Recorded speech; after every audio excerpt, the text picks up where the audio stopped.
So even among the very poor people, an increase in economic well-being has positive, but not a huge impact on calorie consumed. So you take the poorest person here and you increase their budget by 10%, they will increase their calories by 3.5%. Partly because there are other things they like to do, partly because with eating food, they also like to eat better food. So that brings us to this Jensen-Miller idea, which is this idea of a Giffen good. So what's a Giffen good? It's a good that when the price increases, there's an increase in demand for the good. And when the price increases, there is an increase in demand. And why is that? That's good, right? Why is that surprising? Because generally when demand curves, you've got, yeah, go ahead. Generally in the demand curve, as the price increases, there's a decrease in the demand for the quantity. Generally, we think of the demand curve as sloping down. So if there is an increase in the price, you decrease your demand. So why can there be? Why is it not a violation of everything we know about economics?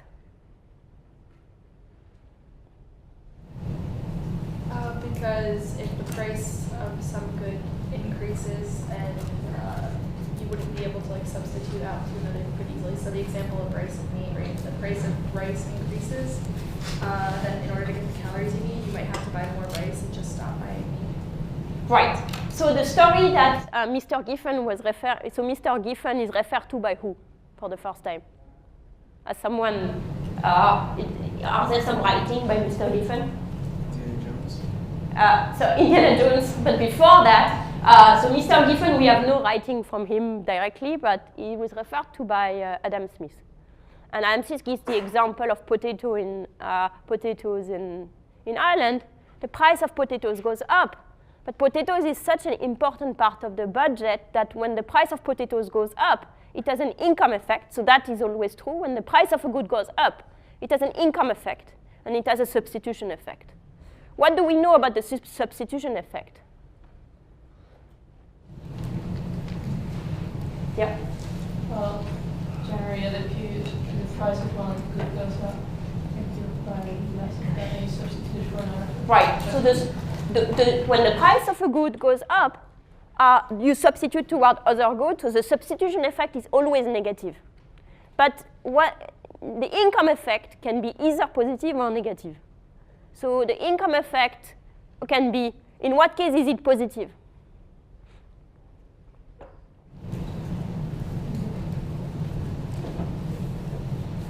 So for example, if you look at iPod consumption, would that tend to have a positive income effect or a negative income effect?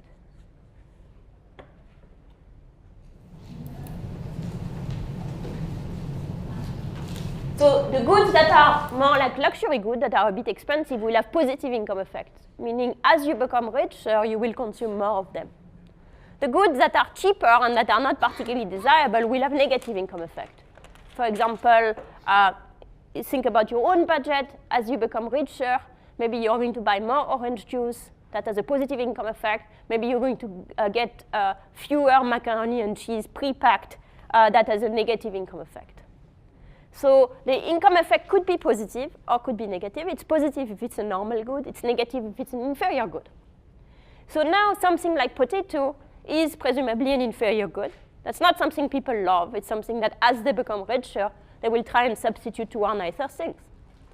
So the question is whether the income effect of an inferior good like potato is so large, not only it's negative, but it is so large that it outdoes the substitution effect. So if the income effect is so large that it more than compensates for the substitution effect, then you might be getting a Giffen good. So that is the story of the potato famine, which is possibly apocryphal. The story being the price of potato increases, but that makes people poorer, so that actually increases their consumption of potatoes because they stop eating meat and they eat only potatoes because they have no money left to buy any meat. So this is a Giffen good. So until this paper, I think there was a strong suspicion among economists that Giffen good actually didn't exist, that they were a nice theoretical possibility, but that in practice you don't see a good where the income effect is so large that it outdoes the substitution effect. So that If you become richer, you eat fewer potatoes. But if the price of potatoes declines, you eat more potatoes.